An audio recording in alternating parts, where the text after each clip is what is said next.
ओम नमः शिवाय. मी शमिका इफाल्समधून.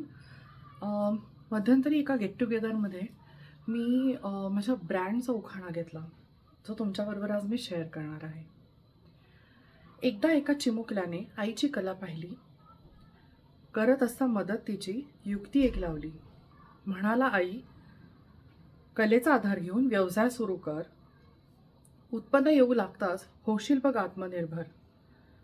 आईने त्याचे ऐकून मग श्री गणेशा केला, एक पाऊल प्रयत्नाला तिच्या रामही धावून आला. महालक्ष्मी ही श्रीहरीच्या पाठोपाठ आली, काय सांगू इफलची कशी प्रगती झाली.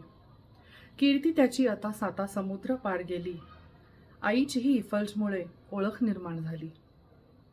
महादेव धरतात जेव्हा एखाद्याचा हात, महादेव धरतात जेव्हा एखाद्याचा हात, कष्टाला मग त्याच्यामुळे ब्रह्मांडाची साथ. घरगुती स्तरावर जन्मलेला इफल्स जगविख्यात झालाय आज. घरगुती स्तरावर जन्मलेला इफल्स जगविख्यात झालाय आज आणि सुखाने मिरवत आहे घवघवीत यशाचा साज. थँक्यू. इफल्स एलिगन्स पर्सॉनिफाईड.